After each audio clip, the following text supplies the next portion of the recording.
So we specifically chose a piano from Steinway with an extremely light action for him to be able to play his solo pieces.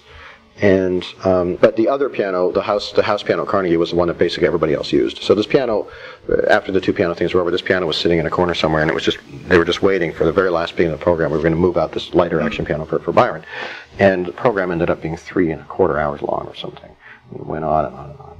And Byron finally just quickly said to the stagehand, "Look, it's late, and I'm sure the audience at this point is getting a little bit restless." He says, I'll be happy to play on the piano that's already out there. It'll just make it easier for everybody," which we all thought was an extremely nice gesture, because it was genuinely harder for him to play. I mean, he's really, he's battled a lot. And well, you can battle a lot. I just played golf with a guy, an old Australian guy, he's like in his 60s, and he's a hunchback. I mean, he's had arthritis for 10 years in his back, and he walks with an incredible hunch. And I don't know if you golf at all, but I mean, there are certain standard principles of how you stand and address the ball and swing and all this stuff, and he just does everything wrong. I mean, really wrong, and every single one of his shots are dead straight. It's just so annoying to watch. I mean, it's just he's just completely adapted the game to him. Just totally ignored all the rules. Right where there are funny flat fingers. Mm-hmm. Which aren't always, I've looked at the tape, they're not always so flat. No, not always. But sometimes they are. No, the spooky thing about Horowitz was that he sometimes wouldn't move. His body would be rigid. It looked that way to me. Yeah, and all these things would be happening, but he was just like this, and it was kind of scary, It was slightly unnatural. Did you meet him or play for him? No, never had a chance. Heard plenty of stories about him, but I met Rubinstein many times. So he came to Vancouver. Yeah, he came to Vancouver and played.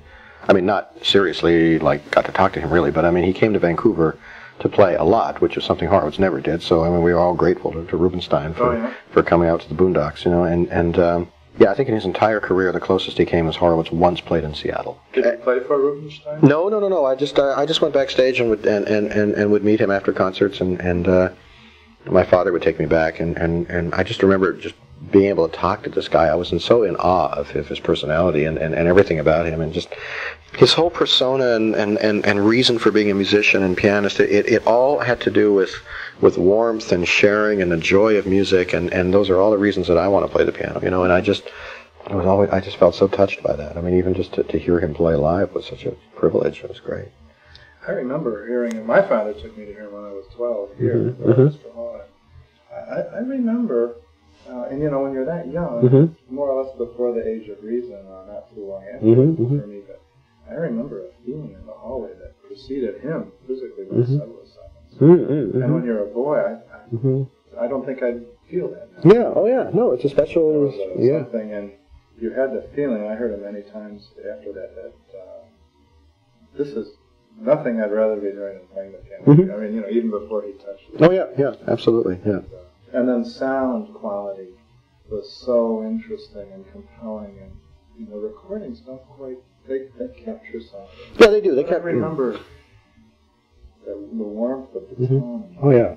Yeah. No, it is that very special thing that the pianos vary and all that, but still each pianist has their own sound. I mean, pianists do have their own sound, and it's because once you have a sound in your ear, in your inner ear, that you want to hear, you'll do anything to create it, and somehow, if it's at all physically possible on an instrument, you'll get it, but you have to really want it first. That's again why I do that whole thing of removing the technical problem, because then you can find out what it is that you want, and once you know, then you got something to shoot for, and you can go for it.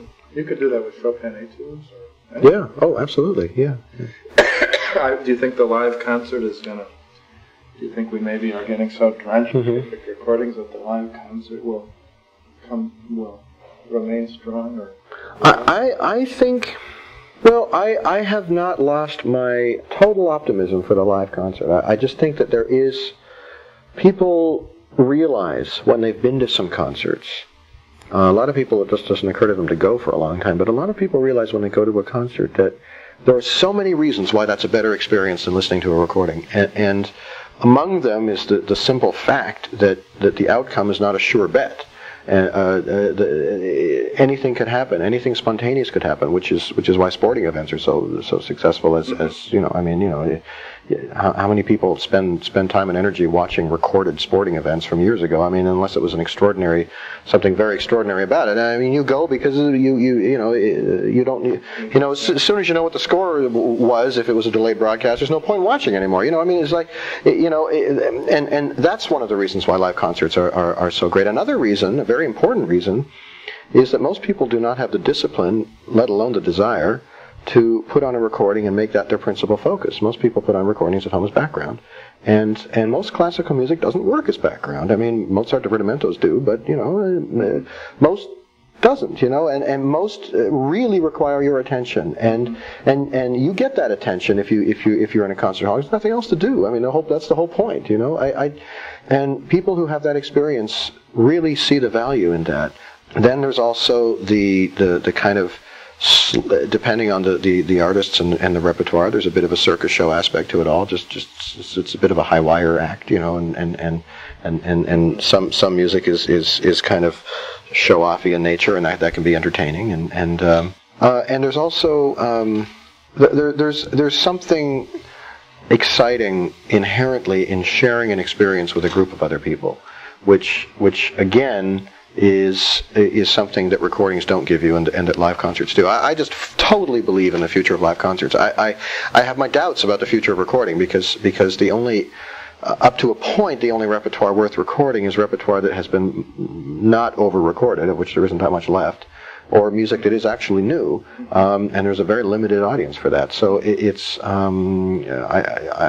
I understand the reasons why the recording industry is going through a bit of a slump. But I know that classical music, the appreciation of classical music and its relevance to people's lives goes in waves a little bit, and is certainly affected by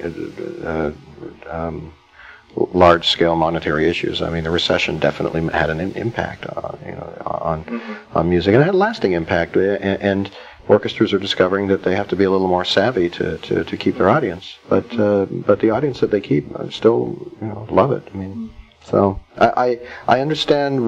It's in smaller communities it's difficult because live music isn't normally expensive, and there you have a great stereo system where you can get all the music you want at home, but anywhere that there's a large population to build from. Are you learning new things now? Do you have new projects? Well, I'm always in the process of learning. New, do you mean unfamiliar repertoire or actually like contemporary repertoire? I mean, I meant the former, but Yeah, I mean, I am always in the process of learning new things. You asked me before about concertos, and I'm at the point where I sort of only barely remember, but I can give you kind of an example of. I bet it's a lot. It's ridiculous. Yeah. 96-97 season, which has just completed. Rachmaninoff Paganini Rhapsody, Beethoven 3rd, Beethoven 5, Mozart K467, Prokofiev 3rd, Mendelssohn 1, Tchaikovsky 1, Barber. Next season, Beethoven 4, Rachmaninoff 2. Some of the ones I played the season before. Gershwin Concerto in F, Mozart K488, and one of the new pieces I'm learning right now is the Schubert Wanderer Fantasy arranged by Liszt. Yeah, which I'm playing actually with the Philadelphia Orchestra with Savalas in Philadelphia, and then again at Carnegie Hall a couple of days later. So that's very exciting. Chance I have not played with the Philadelphia Orchestra before. And I'm playing the Barber Concerto with Detroit Symphony, and actually I'm playing the Barber in a lot of interesting places. I'm playing it in Helsinki, Norrköping, Sweden, and Trondheim, Norway. Yeah, and the Gershwin Concerto in F I'm playing in Japan. That's going to be interesting. I mean, I have no idea. The first time... Trondheim, Grieg's, is that where Grieg? No, Bergen is where Grieg was, yeah. I played there quite a bit too, actually. In fact, I once played the Grieg concerto there, which was a kick. But this past spring was completely unreasonable. First of all, there was this tour I went on with the Warsaw Philharmonic, in which we played in. I mean, this is just the last 2 weeks of January. We played in all those cities. We were here actually. We played in. This was a tour that Zoltan Kocsis was originally scheduled to do, and he canceled about 3 weeks in advance. We played in Chicago. And then since then, from early February until early June, I played with 16 different orchestras. which is about 6 too many, but that's just kind of how it turned out. Yeah, it's great for business. Yeah, a lot of strain. Yeah, Winnipeg, Vancouver, Quebec, Calgary, Dallas, Kalamazoo, Houston, Baton Rouge, Eugene, St. Paul, Halifax, Columbus, Montreal, Toronto, Long Beach, and St. Louis. Yeah. You golf for unwinding? Or? Well, I'm starting to. Yeah, mostly right now golf is just making me furious and completely depressed. But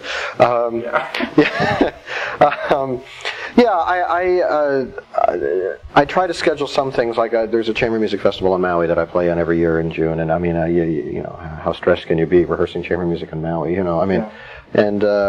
You know, I'm never able to go for that long, but at least when I'm there, it's wonderful. I can really kick back and relax. And I do have a lot of working vacations, and I'm starting to see the need for a sabbatical. You know, that I can really just not only relax, but actually also have the luxury of learning and experimenting with new repertoire without the need to be playing soon. You know, I mean, without the pressure. I was wondering when you said earlier about that period where you weren't performing, if you wanted that again. I've been feeling the stress of it this year. I've been feeling like it's just all been moving too fast. I mean, I've gotten to the point that I'm capable of playing, you know, a lot of repertoire in a short period of time and kind of switching gears very quickly.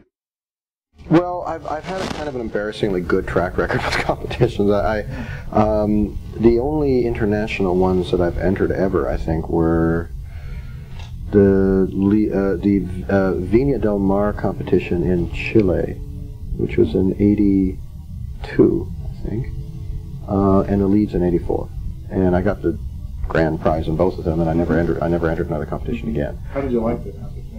Well, I actually, there's tremendous value in competitions. Competitions get downed a lot, often by people whose careers got started by winning them, so which is completely hypocritical. But I mean, the thing is, competitions are absolutely an artificial construct, which serve a number of very helpful career purposes, but they serve some very important musical purposes too. I mean, it is not correct that music should be performed in a gladiator kind of atmosphere, but competitions gave me a tremendous incentive and impetus to practice.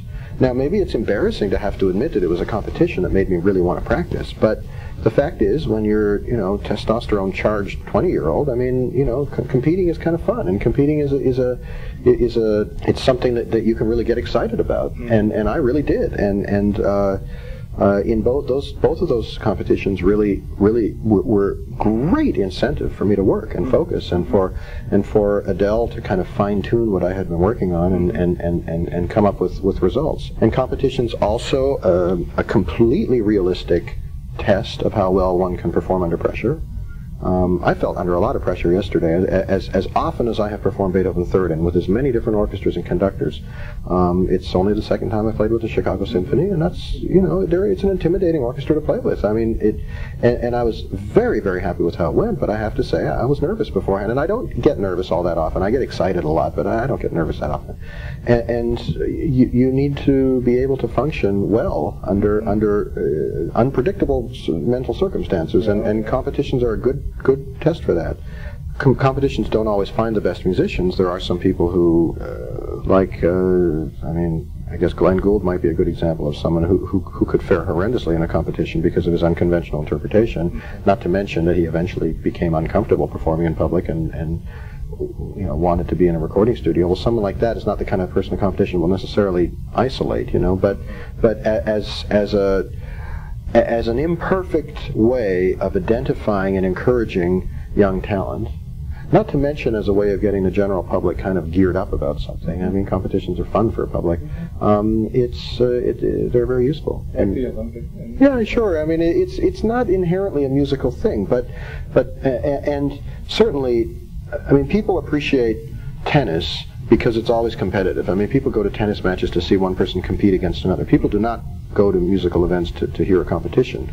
So in that respect, you know, the Leeds was a sufficiently prestigious event that really did launch my career and gave me a lot of performing opportunities, that after that I was able to not compete again. And I mean, the best things about it was that I didn't have to compete anymore. I mean, I could just play concerts. Any special advice on dealing with the pressure of competing, or advertising? Well, most people say just do it a lot. Well, yeah, but that's. I think there is a natural tendency for a young musician to want to impress people. Anyway, I think that since it is an instinct when you're young to want to impress people, and both in competitions and in performance, and that's why it's so common to hear young people playing things too loud and too fast. I mean, you know, it's a common thing. It's a way to be impressive. My advice to anybody in a competition is to try not to think about that and to try to play try to imagine you're playing a concert and imagine that you are just making music. I mean, remember very clearly in Leeds, I was playing 3 pieces in the first round: a Chopin Fourth Ballade, a Liszt Etude, which I absolutely hated, and the only reason I haven't played it since then, you know, whatever. I hate it. I hate all those etudes. I just hate those etudes. I just found them totally anti-musical when I was 24. I just didn't like any of them, and I had to learn one. I had to learn either a Liszt Etude or a Debussy Etude, and those were just impossible for me to understand. So I had a Liszt Etude, and I had the Chopin Fourth Ballade, and I had the Mozart one of the sonatas, and I was trying to think of what I should start with, and I had gathered from other people I talked to that most people were starting with the etude, and they just wanted to make a big splash, you know, and I thought about it, and I thought, well, you know, this is what I want to start with, you know.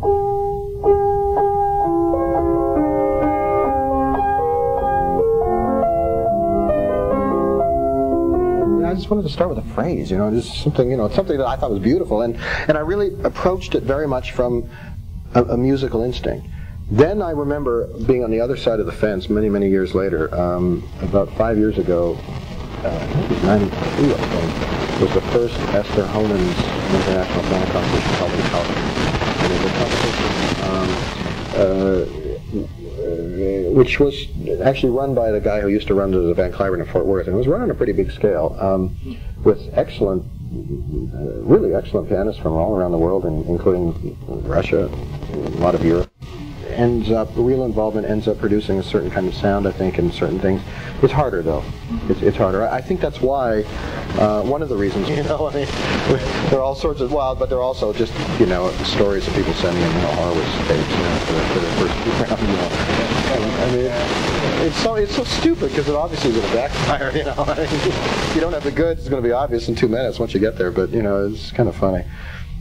But I also think, and again, this is just not a purist view. There are purist views about music, and I do believe that a live concert is also a visual thing, and that in a live concert there's an opportunity for the enjoyment of music to be enhanced by what you're seeing, and that can be taken way out of context. I mean, there are some musicians who are visually terribly interesting to watch because they're just horrendously emoting and things, and that's very problematic. But I find it joyful to watch Yo-Yo Ma perform with Maniacs, because he almost never faces down at the cello or even faces out at the audience. He's always facing like this. He's almost always turned to the side, completely focused on what's coming out of the piano and reacting to and working with it. And I think that's a beautiful thing to watch. I just feel like there's this tremendous communication.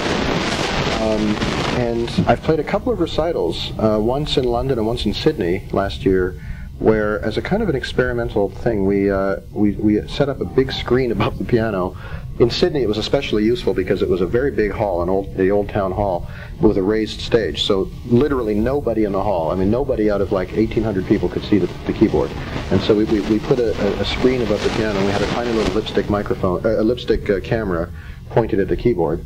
You know, looked just like a microphone. It was just sitting right here, and we got one really good image of the keyboard and hands, which was on the screen, and it was there for the whole concert. And a lot of I had a lot of musician friends who came to that. I have a lot of friends in the Sydney Symphony, and some of them were there, and they were all, from a musician standpoint, they were very distressed at first. It was going to be some kind of tacky show, and there'd be lots of lighting and different, but it wasn't. It was just one camera shot, beautifully lit, and watching 10 fingers on a keyboard is actually pretty interesting. I always get a sleeper. Right, yeah, and well, that's the other thing. I mean, let's face it. I mean, if you go to a concert that's half full, everybody's on the left. You know, if it's a piano recital, I mean, everybody. I mean, you know, it's just standard. Yeah. I mean, people want to see what's going on. So.